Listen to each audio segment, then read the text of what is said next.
Hello friends, कैसे हैं आप सब। आई होप कि आप अच्छे हैं।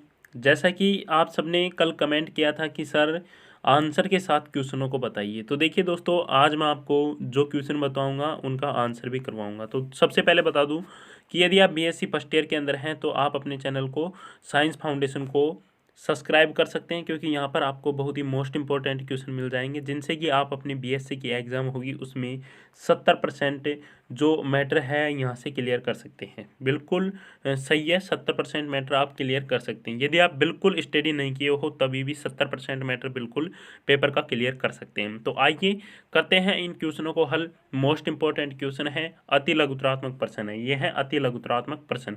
तो इन्हें याद कर लीजिएगा दोस्तों, आपसे यही बोलता हूँ मैं, इनको जरूर याद कर लीजिएगा। अब स्टार्ट करते हैं। क्वेश्चन नंबर 1 है आपके कि निम्न के संक्षिप्त उत्तर दीजिए। प्रत्येक के 20 शब्दों में आपको उत्तर देना है। यहाँ पर ए बी सी डी इस प्रकार से क्वेश्चन पूछेगा और प्रत्येक के 20 शब्दों में देना है। 20 शब्दों से ज़्यादा नहीं देना है। जो भी सटीक एवं सही आंसर है उसे 20 शब्दों के अंदर ही लिखने की कोशिश करें, क्योंकि नंबर एग्जामिनर उतने ही देता है जितने नंबर का आपका क्वेश्चन है। तो आइए स्टार्ट करते हैं। ए है यहाँ पर नई कोशिकाएं पूर्वा स्थित जीवित कोशिकाओं से बनती है। जो सेल्स होती है, नई सेल्स होती है, वो पूर्वा स्थित जीवित सेल्स से बनती हैं। इस कथन को कहने वाले वैज्ञानिक का नाम बताइए।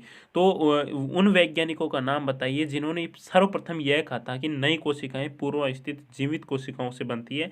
ये कहा था के नेगली ने कहा था। किसने कहा था? के नेगली ने कहा था। आगे देखिए दोस्तों, अगला है प्लाज्मा कला के आंतरिक प्रोटीन होते हैं।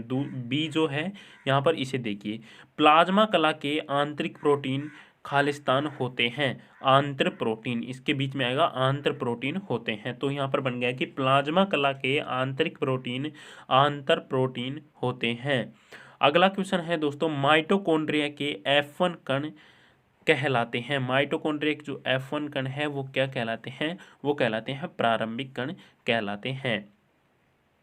अब देखिए आगे है दोस्तों, गोल्जी उपकरण का कार्य है। गोल्जी उपकरण का कार्य है स्त्रवण। गोल्जी उपकरण का कार्य क्या है? स्त्रवण है। तो इसी प्रकार से एक क्वेश्चन के आपके ए हो गया, बी हो गया, सी हो गया, डी हो गया। आगे देखिए दोस्तों, सी है। सी आपके यहाँ पर क्या है? यहाँ पर है हाइड्रोजन परमाणु। हाइड्रोजन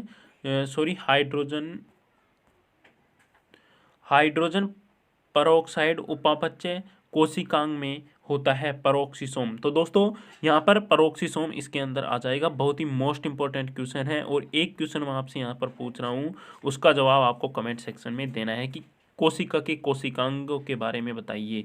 कोशिका के जो कोशिकांग हैं उनके नाम बताइए। 2 या 3 कोशिकांगों के नाम आपको कमेंट बॉक्स में बताना है। देखते हैं आप वीडियो को कहाँ तक देखते हो या नहीं देखते हो। अब देखिए, और लाइक भी करना है दोस्तों वीडियो को, और कमेंट भी करना है। बैक्टीरिया का गुणसूत्र होता है। बैक्टीरिया का जो गुणसूत्र होता है एक सूत्रीय होता है। कैसा होता है? एक सूत्रीय गुणसूत्र होता है बैक्टीरिया का। जी है आपके पास, क्रोमोटिड की संरचनात्मक इकाई है। क्रोमोटिड जो होता है इसकी संरचनात्मक इकाई क्या है दोस्तों? इसकी संरचनात्मक इकाई है न्यूक्लियोसोम्स। क्या है? न्यूक्लियोसोम। के अब एच है, केंद्रक का विभाजन कहलाता है। केंद्रक का विभाजन क्या कहलाता है दोस्तों? समसूत्री विभाजन कहलाता है। जो कोशिका के अंदर जो केंद्रक होता है इसका जो विभाजन होता है वो क्या कहलाता है? समसूत्री विभाजन कहलाता है, माइटोसिस कहलाता है। आगे देखिए दोस्तों, आई है आपके पास, खालिस्तान अवस्था के दौरान सिनेप्टिनिमल सम्मिश्र दिखाई देता है। जाइगोनिम। क्या है? जाइगोनिम इसके अंदर आपके यहाँ पर आएगा। आगे है कार्नबर्ग का एंजाइम है। कार्नबर्ग का एंजाइम डीएनए पॉलीमरेज है। कार्नबर्ग का एंजाइम जो है डीएनए पॉलीमरेज है। आगे देखिए दोस्तों, के है आपके पास यहाँ पर कि न्यूक्लिक अम्ल खालिस्तान के द्वारा खोजे गए। तो न्यूक्लिक अम्ल किसके द्वारा खोजे गए थे? फ्रेडरिक मिसर के द्वारा खोजे गए थे दोस्तों। न्यूक्लिक अम्ल जो हैं किसके द्वारा खोजे गए थे? फ्रेडरिक मिसर के द्वारा खोजे गए थे। मोस्ट इंपॉर्टेंट क्वेश्चन है और ये जो बोटनी के अंदर क्वेश्चन पूछे जाते हैं, पहली बुक है उसके अंदर से पूछे जाते हैं। आगे देखिए, आई है बीडल व टेटम ने खालिस्तान की परिकल्पना दी थी? एक जीन एक एंजाइम की परिकल्पना किसने दी थी? बीटल व टेटम ने दिया था। एक जीन एक एंजाइम की परिभाषा या परिकल्पना दी थी। आगे है दोस्तों मिराबिलिस। मिराबिलिस जालापा के पुष्प रंग का गुण उदाहरण है। जो ये क्वेश्चन है इसे देखिए, मिराबिलिस जलापा के पुष्प रंग का गुण, खालिस्तान बीच में रिक्त स्थान उदाहरण है। तो इसे देखिएगा अब आगे। तो देखिए दोस्तों इसका आंसर आपके हो जाएगा अपूर्ण प्रभाविता। अपूर्ण प्रभाविता उसका राइट आंसर हो जाएगा। आगे एन जो है इसके अंदर देखिए आपको रिक्त स्थान की पूर्ति करनी है। देखिए ने मीठी मटर पर संलग्न जीन्स से संबंधित गुणों का अध्ययन किया। तो इसका आंसर हो जाएगा मेंडल ने। मेंडल ने मीठी मटर पर संलग्न जीन्स से संबंधित गुणों का अध्ययन किया। आगे देखिए दोस्तों ओ है। ओ क्या है? उच्च जीवों में कोशिका द्रव्यी जीन्स रिक्त स्थान में पाए जाते हैं। कोशिका द्रव्य में पाए जाते हैं। साइटोप्लाज्मा या कोशिका द्रव्य जो है उच्च जीवों में कोशिका द्रव्यवी जीन्स जो होते हैं वो कोशिका द्रव्य में पाए जाते हैं। आगे है दोस्तों हेट्रोसिस शब्द का प्रतिपादित करने वाले वैज्ञानिक थे। हेट्रोसिस जो शब्द है उसको प्रतिपादित करने वाले वैज्ञानिक कौन से थे? तो वो थे जॉर्ज एच शूल और Edward M East. George H Shull और एडवर्ड एम ईस्ट इसका राइट आंसर होगा। सबसे पहले दोस्तों IR8 यहाँ पर क्यों देखिए, क्यों जो क्वेश्चन नंबर 1 का क्यों है IR8 और TNI पादप की नई किस्में हैं चावल पादप की। ये चावल जो पादप है उसकी नई किस्में कौन कौन सी हैं? IR8 और TNI पादप की नई किस्में हैं। आगे देखिए दोस्तों भारतीय कृषि अनुसंधान संस्था कहाँ पर स्थित है? नई दिल्ली के अंदर स्थित है। भारतीय कृषि अनुसंधान संस्था नई दिल्ली के अंदर स्थित है। आगे देखिए दोस्तों क्वेश्चन नंबर 2 आपके किस प्रकार से पूछा गया है इसे भी देख लीजिए। मैं आपको आज अति लघुतरात्मक क्वेश्चन बता रहा हूँ, कल से बड़े क्वेश्चन आपको बता दूंगा। तो देखिए क्वेश्चन नंबर 2 है निम्न प्रश्नों के संक्षिप्त में उत्तर देने हैं। वही 20 क्वेश्चन आपको 20 शब्दों में आंसर देने हैं। ए है केंद्रक झिल्ली को रिक्त स्थान कहते हैं।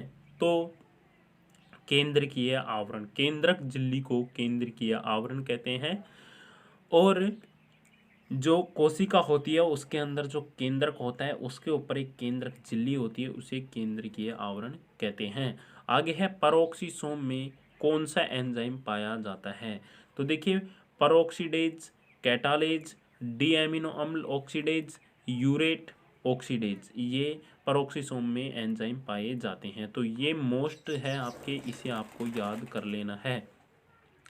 आगे है क्लोरोप्लास्ट में पाई जाने वाली प्लेट नुमा संरचना कहलाती है। क्लोरोप्लास्ट जो होता है उसके अंदर पाई जाने वाली संरचना होती है वो क्या कहलाती है? प्लेट नुमा, वो ग्रेना कहलाती है। क्या कहलाती है? ग्रेना कहलाती है।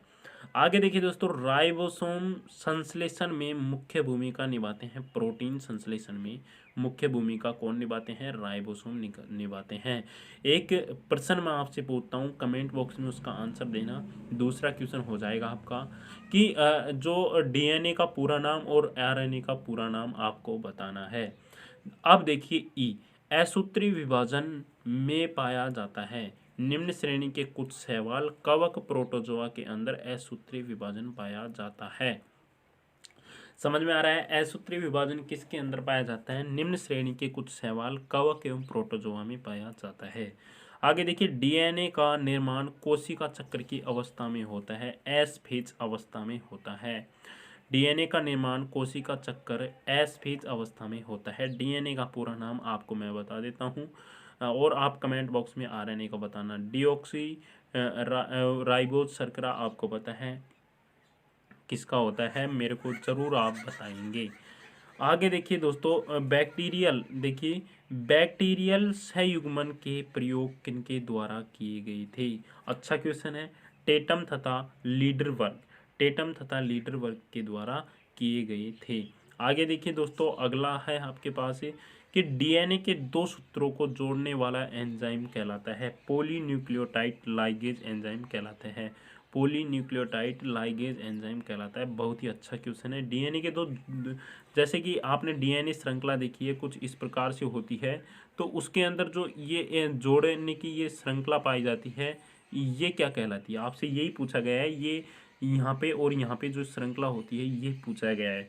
तो पहले मैं बता दूं, इनको एडेनिन, थाइमिन, गुआनिन और साइटोसिन, इनके द्वारा ही इनको जोड़ा जाता है। यूरेसिल, ये 6 होते हैं कुल मिला के, तो उनके द्वारा ही इनको जोड़ा जाता है। इनकी मध्य उनके द्वारा ही बंध बनता है। तो आप कमेंट में ज़रूर बताइएगा डीएनए और आरएनए का नाम। अब अगली क्लास लाते हैं हम आपके लिए कल। तब तक के लिए जय हिंद दोस्तों, धन्यवाद। एक बार मैं आप फिर से कहूँगा कि वीडियो को ज़्यादा से ज़्यादा शेयर करेंगे और आपको पता है लाइक कर ही देंगे।